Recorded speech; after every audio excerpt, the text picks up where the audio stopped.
Hey, it's Leslie from Joleelee Creations, and I have a quick tip for sewing curves. In this video, I'm going to work on a zip and go flap, but this can be applied to any pattern that has a flap, curves, gusset, or anything similar. My flap is already interfaced with Decaville Light, and I'm using a grid ruler. I'm going to line up that grid ruler with my 3/8 inch seam allowance, and I'm using a ballpoint pen to mark my side seam allowances first.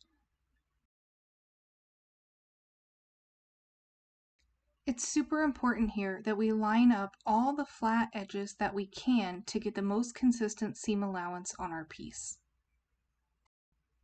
Now that our seam allowances are drawn on the sides and bottom, we want to line up our ruler to the edge of our piece, marking the area where the curve starts. Here we want to keep our pen flat against the ruler as we move the 3/8 inch grid along the bottom edge of our flap. This is going to guide our pen in the same curve direction as our flap. We want to make sure that we stop when our pen and our line that we drew for our 3/8 inch along the bottom starts. Then now we can go back and we can fine tune our line. So it's okay if you aren't perfect the first time.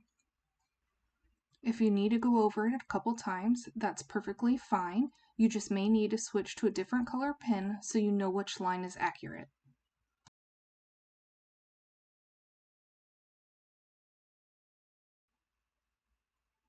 Now that our first curve is complete, we're going to turn our flap around and we're going to do the same thing on the other curve.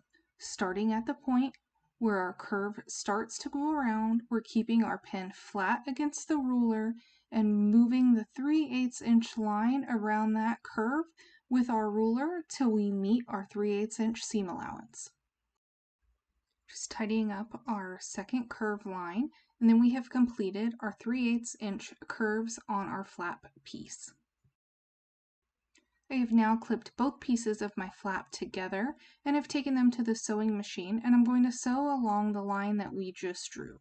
So now I have my perfect 3/8 inch seam allowance down the side as I approach the curve that we drew. So now I'm just going to slow the curve, and a couple stitches at a time, just make those curves. If you're going to bobble your stitches outside of the line, it is better if you go towards the outside edge of the flap that's in the seam allowance, so you can always go back and make a couple stitches more to tidy up your line.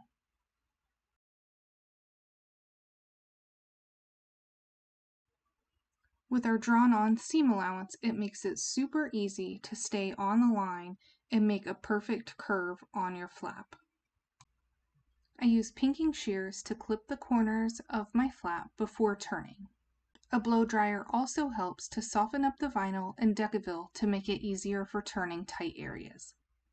You can now top stitch your flap and complete the rest of your bag per the pattern instructions. I hope this video helps when sewing curves in your future projects. If you have any questions, please leave them in the comments below and I'll be happy to help. You can also find me online at JoleeLeeCreations.com or on Facebook in our group for makers, Creating with Joleelee. I'd love to see you there.